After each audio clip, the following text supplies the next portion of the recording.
नमस्कार। मैं राजा भारत की आत्मा हूं। मुझसे ही आपके देश का नाम पड़ा भारत। मैंने इतिहास की बहुत सारी घटनाएं अपने अंतःकरण में समाये रखी हैं। ये आपको अपने गौरवशाली इतिहास और तुम्हारे शूरवीरों के साहसिक कार्यों से अवगत कराएंगी। आज मैं आपको कहानी सुनाता हूं एक अनोखे वीर पुत्र की, जिसका नाम था छत्रपति शिवाजी महाराज।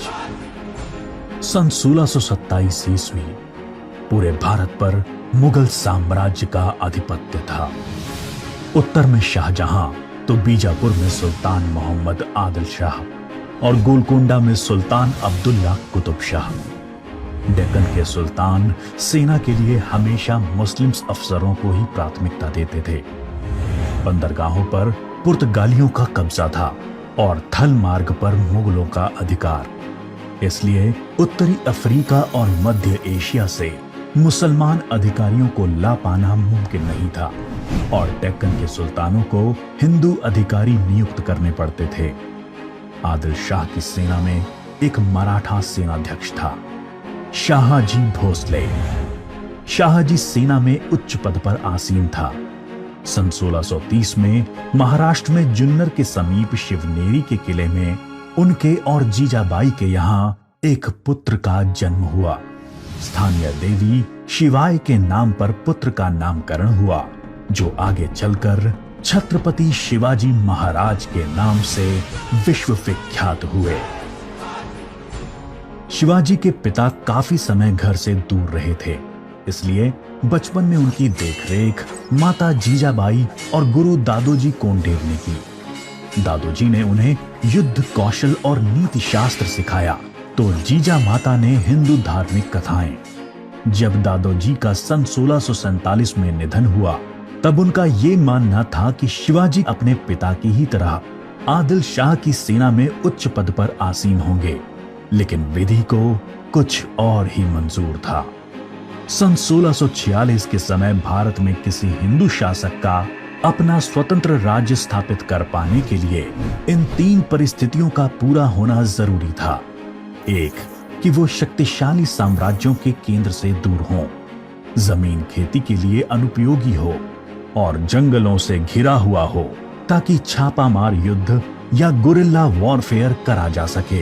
ये परिस्थितियां 1646 में शिवाजी के लिए अनुकूल बनी, जब उन्होंने स्थानीय किसानों मावली के समर्थन से अपनी सेना का निर्माण किया। शिवाजी को भली भांति याद था कि किसी भी साम्राज्य को स्थापित करने के लिए किलों की क्या महत्व है, इसलिए सिर्फ 15 साल की उम्र में ही उन्होंने आदिल शाही अधिकारियों को रिश्वत देकर तोड़ना, चाकन एवं कोंडना किलों को अपने अधिकार में कर लिया। इसके बाद उन्होंने आबाजी सोमदेव की मदद से थाना, कल्याण और भिवंडी के किलों को मुल्ला अहमद से छीनकर अपने अधिकार में कर लिया। इन घटनाओं से आदिल शाही साम्राज्य में हड़कंप मच गया। शिवाजी को रोकने के लिए उनके पिता को गिरफ्तार कर लिया गया। इसलिए शिवाजी ने अगले 7 बरस तक आदिल शाह पर सीधा आक्रमण नहीं किया। शिवाजी ने यह समय अपनी सेना को बढ़ाने और प्रभावशाली देशमुखों को अपनी ओर करने में लगाया। धीरे धीरे उन्होंने एक विशाल सेना खड़ी कर ली, जिसके घुड़सवार नेताजी पलकर ने संभाल रखी थी और पैदल सेना यशाजी कनक ने। अब तक शिवाजी के पास 40 किले भी आ चुके थे। शिवाजी के बढ़ते प्रभाव को रोकने के लिए सन 1659 में बीजापुर की बड़ी साहिबा ने अफजल खान को 10,000 सिपाहियों के साथ शिवाजी पर आक्रमण करने का हुक्म दिया। अफजल खान अपनी क्रूरता और ताकत के लिए जाना जाता था। उसने शिवाजी को खुले युद्ध करने के लिए उकसाने के लक्ष्य से बहुत सारे मंदिरों को तोड़ डाला और कई बेगुनाह नागरिकों का कत्ल कर डाला। लेकिन शिवाजी ने चतुराई और रण कौशल का परिचय देते हुए छापामार पद्धति से युद्ध चालू रखा। इस समय वो प्रतापगढ़ किले में रहे, जो कि चारों तरफ से घने जंगलों से घिरा हुआ था। अंत में अफजल खान ने शिवाजी को धोखे से मारने की साजिश रची।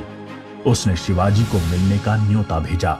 जब वो मिले अफजल खान ने अपनी मजबूत पकड़ में शिवाजी को दबाकर मार डालने का प्रयास किया। शिवाजी पहले से तैयार थे। अपने छुपाकर रखे हुए बाग नाका से उन्होंने अफजल खान का पेट ही चीर डाला, जो कि उनसे 2 गुना विशालकाय था। इसके बाद प्रतापगढ़ की लड़ाई में शिवाजी ने अफजल खान की सेना को करारी मात दी। शक्तिशाली अफजल खान की हार से बीजापुर का सुल्तान स्तब्ध रह गया। अब की बार रुस्तम जमान को भेजा गया। 28 दिसंबर 1659 को शिवाजी ने रुस्तम जमान की सेना पर सामने से हमला बोल दिया। साथ ही उनकी सेना की 2 और टुकड़ियों ने दोनों दिशाओं से रुस्तम की फौज पर आक्रमण कर दिया। रुस्तम जमान शर्मिंदाजनक स्थिति में लड़ाई के मैदान से अपनी जान बचाकर भाग गया।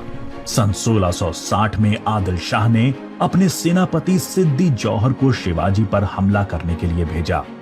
शिवाजी पन्हाला किले में थे और सिद्दी जौहर की सेना ने किले को चारों ओर से घेर लिया। शिवाजी ने सिद्दी जौहर को मिलने का न्योता दिया और जब वो मिले, आदिल शाह को संदेश भिजवा दिया कि सिद्दी जौहर उनसे गद्दारी कर रहा है। इससे आदिल शाह और सिद्दी जौहर के बीच लड़ाई छिड़ गई, जिसका फायदा उठाकर शिवाजी एक रात अपने 5000 सिपाहियों के साथ पन्हाला किले से बाहर निकल आए। बाजी प्रभु देशपांडे ने न सिर्फ सिपाहियों के साथ दुश्मन सेना को उलझाए रखा, जिसकी वजह से शिवाजी सकुशल विशालगढ़ पहुंच गए। इस लड़ाई में बाजी प्रभु देशपांडे को अपने प्राणों से हाथ धोना पड़ा।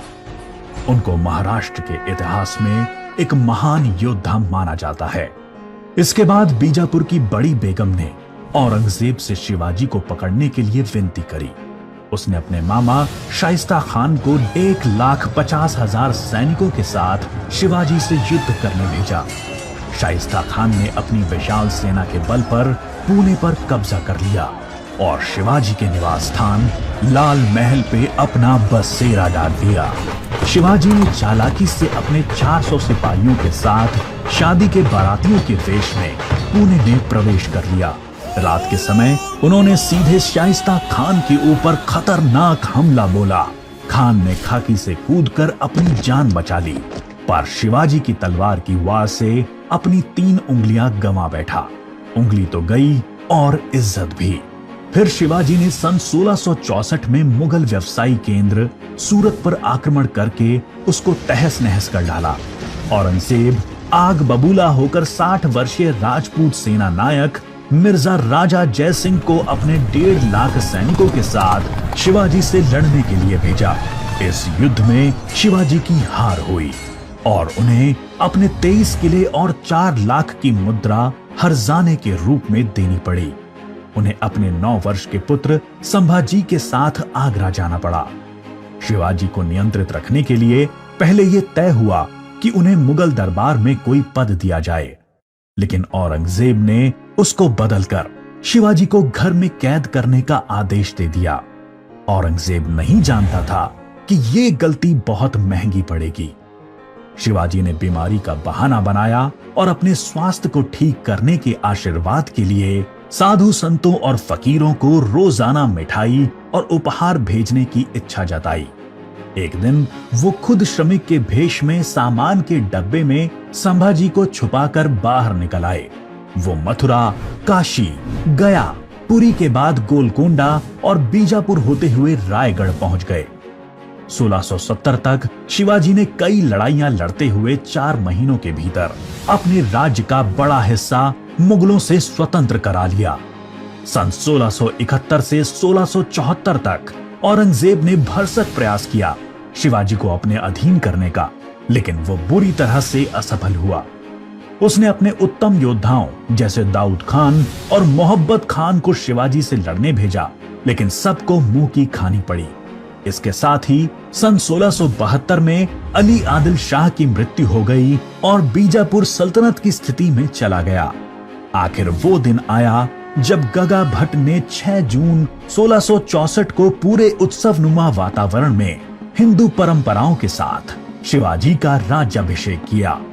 वो मराठा के राजा बने और कई सदियों के अंतराल के बाद हिंदू रीतियों, तिलक, जनेऊ और वेदों के उच्चारण के बीच किसी राजा का राज्याभिषेक संपन्न हुआ।